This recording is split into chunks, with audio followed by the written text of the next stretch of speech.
Hello, Viking sports and promotions followers. Today we've got another interview, last interview for today, and we have got Ben Duracell Jones, an ex-former pro boxer from Crawley, and so it'll be very interesting to get to know him and what he's doing at the moment as well. So what?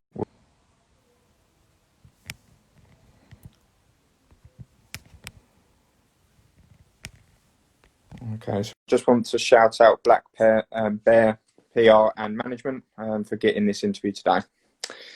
All right, Ben? Hello, mate. How's things? Going all right? Yeah, not too bad. You okay? Good. Yeah, not too bad. Living the dream. Yeah, in lockdown. As always. Eh? Yeah. So thank you very much, firstly, for joining us today. It's really appreciated. Obviously, the purpose of today is just really to get a bit to know you a bit better, to know what happened in your career, and what potentially you would have liked to have changed or have done within your career, and then just to see what you're doing now as well. Yeah, pleasure. No worries at all. Anytime. Okay. So just to start off with, what was it that made you get into boxing? How did you actually get into boxing? One of the main reasons I got into boxing is I was a hyperactive child as a very young age, sort of 4 year old, well into sports and stuff. My mum and my dad was having a hard time and thought I've got to get him into something. Yeah. They're very sporty people themselves, so they knew I was going to be in that sort of going into sport and stuff. So they got me into a few things as a very young age. Rugby started very young. Athletics I did a little bit of. And I did judo. That judo was something they started very, very young. So that was good. And then as it got to a sort of about 7, 8 years old, I crept into Crawley boxing gym. And I never looked back. Yeah. And when you started off, obviously in the Crawley boxing gym, how did you find that? Because obviously, the gyms can be quite daunting with obviously, the 18-plus-year-olds that are in there. Of course. Be quite daunting. So how did you actually find that experience? Do you know what? I don't know whether it's called cocky or not, but I was destined. I wanted to be world champion. I walked in there. I wanted to be the best, and it didn't matter if you were 18 or you were 9. I was there to win. And that was just how I was. I didn't have that. I wasn't that type of kid. I wasn't a very fearful. I just lived for the day and went for it. I was everything in life. I go for. That's just how I am. And moving on, obviously through the Crawley boxing gym, your amateur career. So how did that pan out before obviously taking the step up to the pro game? How did that?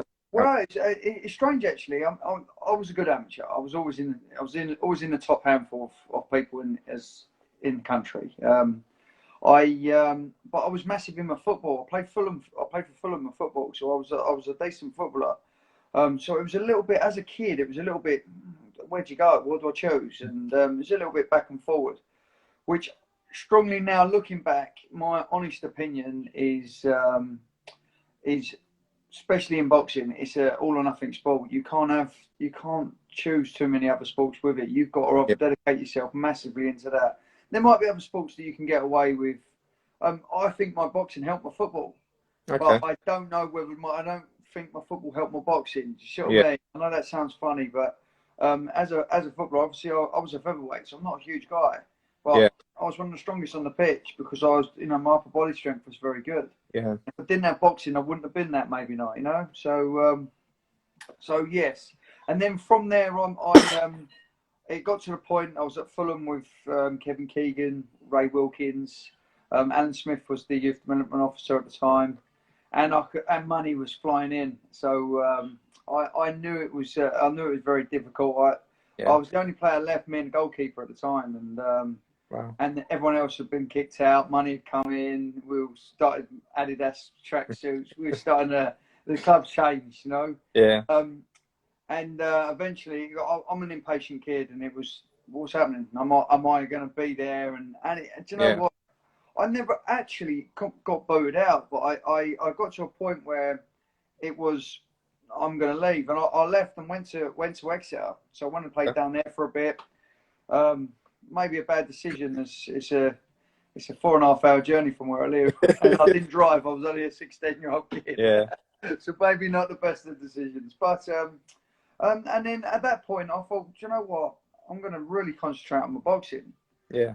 And I was doing that while I was down at Exeter, and my boxing changed in a huge way, and I was in the top four of the country still as a senior, but the likes of Anthony Croller, Yeah. Amir Khan, Frankie Gavin, myself, Yeah. all in the same weight, which is, I mean, Yeah. if you look back now of actually not knowing these guys, you know, but now. What a cracking weight, blimey! You Yeah. know, I mean, we've all won, you know, world honours, you know, as such in Yeah. boxing. So it was good, you know. It was Yeah. a cracking weight. Yeah, so that was me getting into boxing. Yeah, sorry about that. I'll chat on. You have to No, stop me. So Ben, pack it in. it's fine. It's Talk too good. It's much. good. It's good content. That's what we want. Yeah, good. So obviously, the step up from the amateur game to the professional game is, you know, people say is so difficult to make that jump up. How did you actually find the jump up from amateur to pro? I think more so in my day too. We say my day. I'm 38, so when I was amateur, it was point scoring. Yeah. Totally different game than it is now. Okay, there was 4 rounds. It was 2-minute rounds, which makes a difference again. Yeah. And amateur boxing's changed again. So it's point scoring. So it was a lot harder for most people. I would say it benefited me because I was that come forward, rough and tough type boxer, type person, more than I was, you know, a fencing sort of pick the point type person. Just, you know what I Yeah. mean. So in my eyes, it was probably better for me, but yeah, I can understand how it's very difficult for most people. Yeah. And if you were to give like one tip to the amateurs, obviously we are looking to support young amateurs, not just in Yeah. boxing, but across, you know, different varieties. But sticking with boxing, what would Yes. be your one tip to really help them make that jump? Obviously, there's differences between when you were taking that jump up. But Of what course, of would course. you give us a tip? My tip to any amateur coming through is knuckle down and try and do as best as you can in the aviation. One of the reasons why is turning pro with a small promoter is very difficult. I was Yeah. fortunate enough. I went with Matchroom, so I was with Barry Hearn at the time, not Eddie. Yeah. You know? But if I didn't have that, you know, pedigree as an amateur, I wouldn't have had them opportunities. And Yeah. I've seen lots of my friends without them opportunities, and they struggle like mad. It is a difficult game, selling tickets for your money. Yeah. When you're with the big guns, it's a hell of a lot easier, and they can look after you. I mean, okay, my last few years of more than a few years as a pro, I actually wasn't with the big promoters, but lucky enough, I already had that name and that little bit of Yeah. pedigree to get myself by, and also I had a good fan base, which was very lucky. Yeah. And touching on the point you mentioned there, obviously, you know, you had a promoter in Matchroom, obviously under Barry at the time and not through Eddie. But what was your experiences like with working with Matchroom? Obviously, they've just grown and grown and grown. Exactly. I mean, it was a whole different setup then. Barry was brilliant. I liked the man. When I first turned over, I went to see him and Frank Maloney then. Wasn't Yeah. obviously now, you know. Frank, I found him very difficult as a person. Okay. Even though he was there wanting to sign me, I found him difficult not to talk to. He wouldn't want to talk to me. He wanted to talk to my trainer all the time, asking my trainer questions when I'm standing there, which I felt was a little bit disrespectful considering I'm standing next to him. Ask me the questions. You see what I mean? Yeah. You're asking it about me, so ask Yeah. me. I walked out of there. Luckily, I had Barry afterwards, and it was Michael Aldis, my trainer at the time, and he said, "What do you think?" Frank's got all Sky Sports and stuff at the moment, and I said, "No chance." I said, "I don't like the man. I won't fight for him for things." He said, "Well, luckily, Barry's got the other half of Sky as well, Yeah. so we're going to go and see him." I went there, and he made me feel like a professional boxer. I walked into his, I believe now where they boxed in them outdoor fights Yeah. is the offices. Is in Yeah. Brentwood, lovely big Yeah. offices. The house. It was his old house. It's now Matchroom offices. I believe that's where it was, Yeah. where I went. And I walked out there feeling like $1 million, which you know, hats off to the man, because that's what you should do to someone who's coming to sign a pro contract, and Yeah, that's the reason why I signed him. yeah, With him. So he done good too. yeah. And then obviously moving on from that, obviously, signed with Matchroom. How quickly did those, big fights come along? Because obviously you see Matchroom nowadays, and they've got the fighters on their books, and they pretty much instantaneously get those big fights. But how was it for you? Because obviously that was, going back a little while now. So It was, yeah. Cheers, mate, for saying that. No, it was a little while ago, and the shame is they didn't have the Sky Sports like they did now. yeah, We had 6 fights a year on Sky Sports. That didn't mean I was going to be on them. yeah, I probably fought 3 times a year for them, which wow, is not a lot, no, And so my career was going slowly. So speaking with Michael, who was with Matchroom himself at the time, not okay, at the time, before, he yeah, was Commonwealth champion himself. He had a chat with Barry, and it was John Wish then who was the main guy there, and said to him, "Do you mind if we jump on a couple of little shows to keep him ticking over?" So other than that, I would have been, stuck with 2 or 3 fights a year. yeah, So it was a slow process, as in now. TV's huge. TV pays the money, I'm afraid, yeah, and that's how these promoters survive, the big promoters, and and that is what I need. I mean, if I'd have had your Eddie Hearns now, wow, look, it could have been yeah, a whole different story, And they get looked after as well, So some of that they know what they're doing. They're very clever, yeah. They know what they're doing. Enough said. They know what they're doing.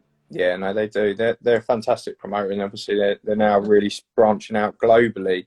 Yeah, Obviously, I believe you had one fight internationally over in Spain. Correct me if I'm wrong. I did. Yes. But if you could look back now, obviously it was so different with regards to, obviously it's just started to really expand. British fighters going overseas and vice versa. Would there have been, if there had been an opportunity, where would you have liked to have had a fight abroad? To be honest, I've always liked to have fought in America. I got offered a few times, different ones. I got offered Mexico City a few times. Okay. Oh, actually, saying that once, I got offered Mexico City against Orlando Sladas. He's world class, world Yeah. champion, very good fighter. I got offered Vegas Limenchenko. So there you go, his first fight as well. Wow. I accepted that fight as well. The money was huge, and you couldn't not accept it. It would be, you'd be silly not to. One, because who knew what he was going to be like as a professional fighter? Yeah. And in a 10-round fight, I mean, the man's fought 4 6-rounders for all his Yeah. life as an amateur. Okay, he was a fantastic amateur. Yeah. But who knows what he was going? I mean, as we all know, he's very special. But at the time, it was huge money to fight someone, and I thought, I'd dig him into deep waters, and we could have won that fight. But who knows? Who knows? Yeah. It didn't happen, and lucky for him, eh? Yeah, definitely. He wouldn't have had his career now, would he? Exactly. It would have ended early. Yes. Yeah. Right. Well, so obviously we know that you had that one fight over in Spain. Obviously, what was the experience like that? Because obviously you've fought in, the rest of your career was based in the UK. So what was that like going overseas? You know what? I took an opportunity. The guy ended up being EBU European champion, so he was no idiot. But I went over there. I got looked after. It was nice. It was in Barcelona. I still took 150 fans with me, so it was a good thing. I had lots of people that are there supporting me, and between me and you, and everyone knows it, I had my pants pulled down on that fight. I won convincingly, clearly, to a point. The whole crowd, his and mine, booed. Wow. I got out of the ring and I had the Spanish people apologising. It was disgusting. Yeah. And the guy was your EBU champion, earning 40 odd grand a fight after that. So there you go. So what a shame. What a shame. Yeah. I've had some some horrible decisions in my career, and maybe if I'd have stayed with your matchrooms and stuff, maybe them decisions wouldn't have come off. Wouldn't have happened. But that's life. That's life. Yeah. I've done well. As you probably can see behind me, I've got a nice little set of things to say. So I can't. I'm never going to go out of time and say that, you know, I should have done this, should have done that. I've done well and I enjoyed it Yeah. every second of it. Yeah. And do you have any regrets stopping your career when you stopped, or do you think you stopped it at the right point in time? Do you know what? It's weird. Weird you saying that in two different ways. I'm generally very fit lad, and I'm very fit now. And I could still get in that ring now, and I would still believe I could get to my best. Give me the right Yeah. amount of time, and I will get to my best. My trouble was one lot to do with management as well. I should have been pulled up the weights. I should have gradually gone back into super feather, gone up to lightweight, and maybe finished my career as a lightweight. Well, I Yeah. didn't. I stayed down at featherweight, mostly because I was ranked in the world rankings at featherweight. So Okay. I should have really, realistically been slowly, gradually moving up. The other thing is the big promoters, they all knew this too. They were, you know, they knew what I was up to, and I had to lose a hell of a lot of weight. Yeah. So what they would do is offer me a hell of a lot of money to fight their new up and coming star in 3 weeks' time. Yeah. But you know what? The thing is, the longer you're out of the ring, and the more you think, you know what, I could beat him. I could get that weight off in 3 weeks. Yeah. Do you know what? You can't. And do you know what? The more you bash your head against the wall thinking you can, you really can't, especially as you get into 35, 36 years old. Yeah. You could not get off. I spent my last camp, I spent in Thailand in the heat, okay, because I used to do it in Miami. I used to always be over there, but this time this one was in Thailand. But I was training 3 times a day. I was coming back after dinner, and I was training at 10 o'clock at night. Yeah. Just to get them last pounds off all the time, you know. It's my little sister could have knocked me out, you know. It was one of them. Yeah. You know? So punch resistance goes. It's life. It's life. Yeah. But you know what? I don't knock it. No. It done me all right. I enjoyed every minute, and that's life. But that's the reason I got out of boxing. Is because it was always coming to the short notice, this fight, and because they want your 5 titles you won on their records. You see what I mean? Yeah. Yeah. No, definitely. And this and I wasn't. I could still get in the ring now, and I'd still look good, I believe. You know. But there you go. That's life. That's life. And obviously, you know, boxers go one way or the other. I've found, you know, following boxing, they'll either completely fall out of love of boxing, yeah, or they continue to follow it and obviously become like pundits, or you know, still go and watch. But there is quite yeah. You know, there's quite a fine line between it. You know, there's many fighters that just fall out of love and then that's it. They don't have any sort of association with it. Where do you sit on that kind of level? Do you know what? I'm going to explain me as a person. Okay, I'm a complete sportsman as it is. Whatever it is, my life was sport. I boxed since I was 8 years old and probably was in gyms earlier than that. You know, so boxing has been my life as long as I know.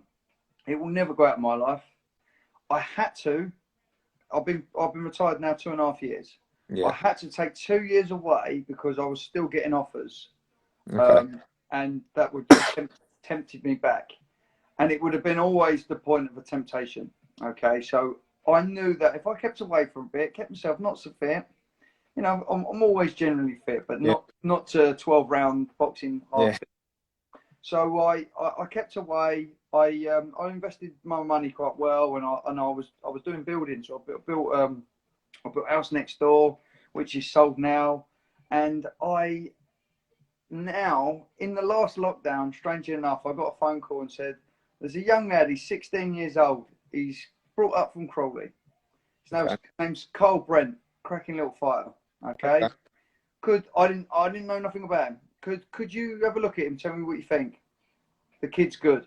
He will be good. He is good, and I'm going to make him good. I will make him champion. He's only 16 years old. He's got a bit about him, and I really believe he can go further." And it brought me back to the gym. Yeah. Lucky enough, there's another new gym just in Gatwick that's opened up. I'm part of it. I'm training people. I'm doing PTs as well. I'm getting right involved. I got myself back into boxing. I actually spend more time in the gym now than I did as a pro. So there you go, something good's happening. So Yeah. So I'm fit, nice and fit as well myself. I'm enjoying it. Boxing's coming back. I Yeah. just got asked earlier if I would train a professional boxer and be his manager. He might well be watching tonight, and very interested as well. Boxing's coming back for me again. You know, boxing was always there, but I knew there was having to be a time Yeah. limit for me to keep away for a little bit. Yeah. And be sensible. Yeah, and obviously boxing is such a dedication. So, you know, and obviously taking that split must have been so difficult to obviously, you know, put to one side and, you know, and focus on yourself and your family and your friends. And then obviously getting back into boxing in different avenues. Obviously, how do you see that progressing? Do you see the management route coming in, or Maybe. I mean, it was never 100% something. The funny thing is, now I look at boxing. I don't look at it as a money thing. Money thing was there when I wanted to be world champion. You know, that was yeah, my money.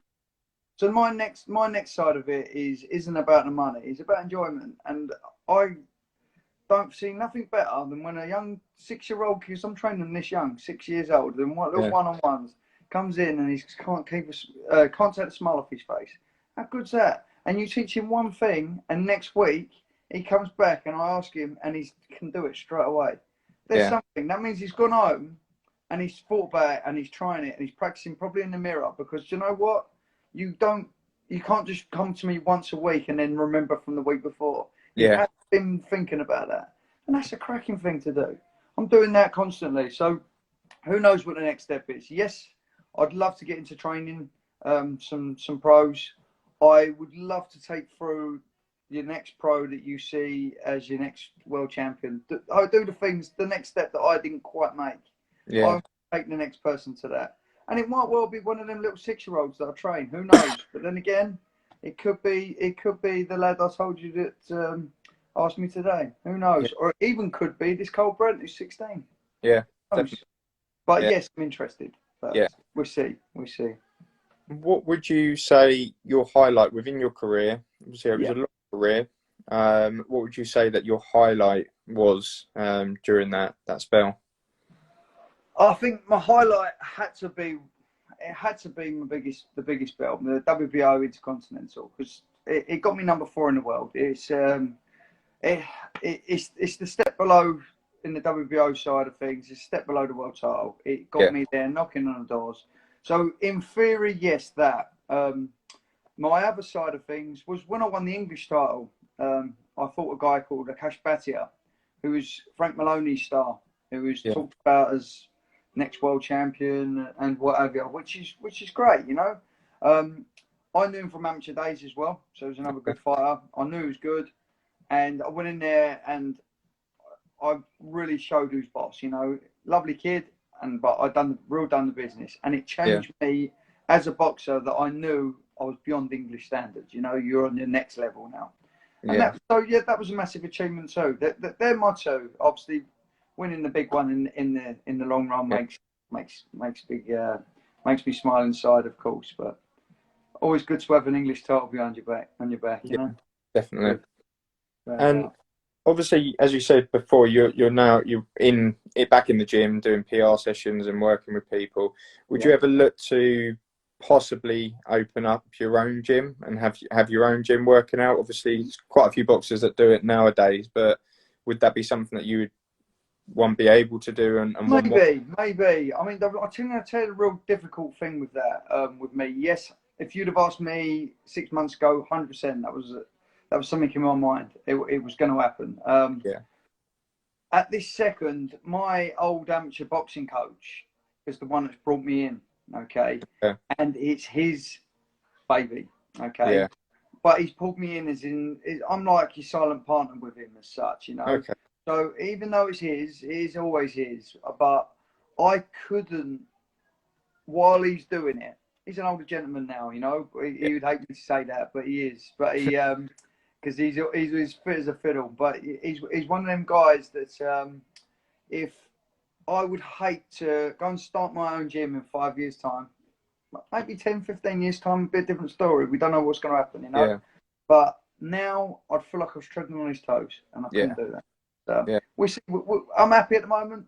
So Yeah. keep happy. I'm always Yeah. happy. Live the Yeah. dream, as I said. Yeah.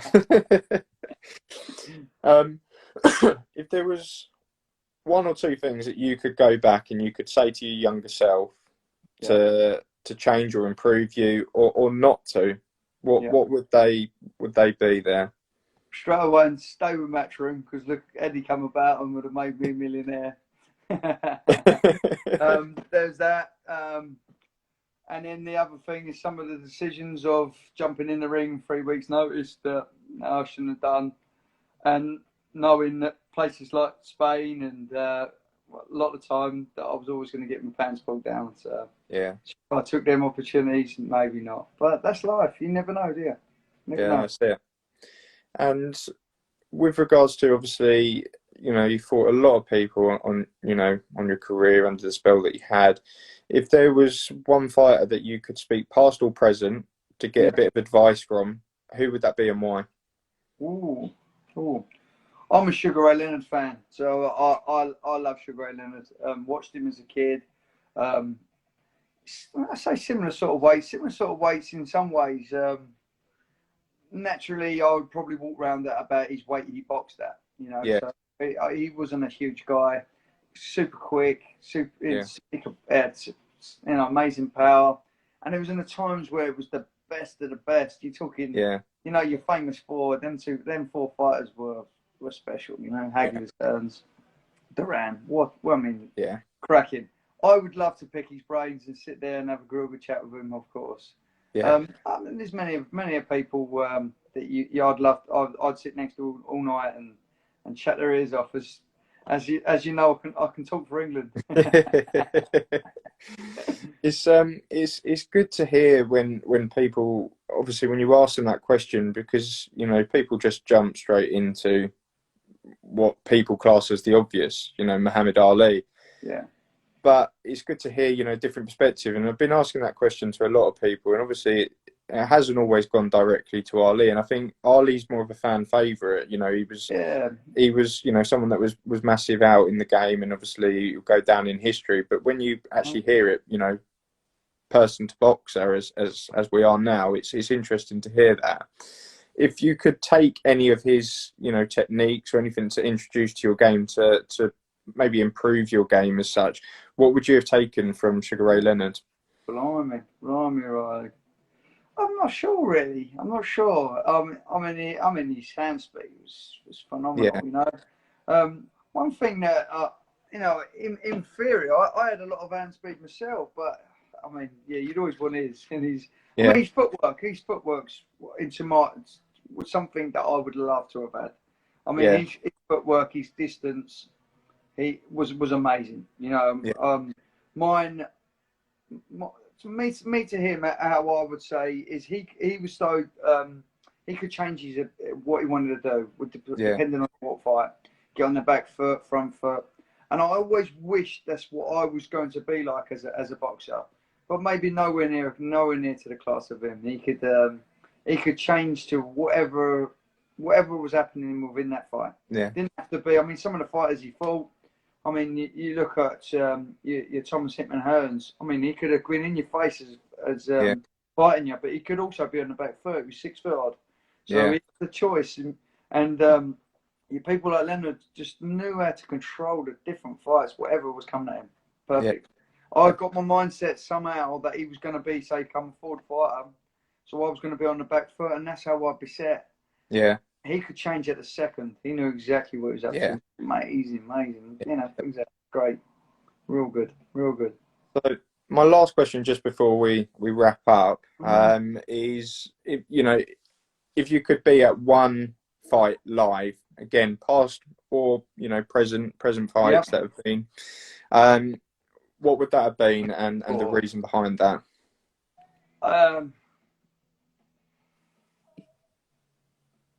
Barrera Morales, 1 and 2, any of them. Yeah, Ward Gatty. yeah, another good one. I mean, two different reasons, really. I mean, two different reasons, but in the same way. Barrera Morales, I mean, skill level's huge, but Yeah, they never took a back step. and Yeah. they took, you know, they took an hiding as well as boxed at such Yeah.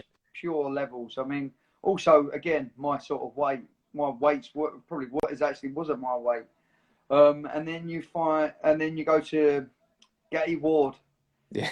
Fight wise, wow. Yeah. It was unbelievable. I mean, both of them were world class fighters, but not really the best. But they No. just matched, and they mixed. I mean, them two together, wow. I mean, they Yeah. took chunks out of each other. Yeah.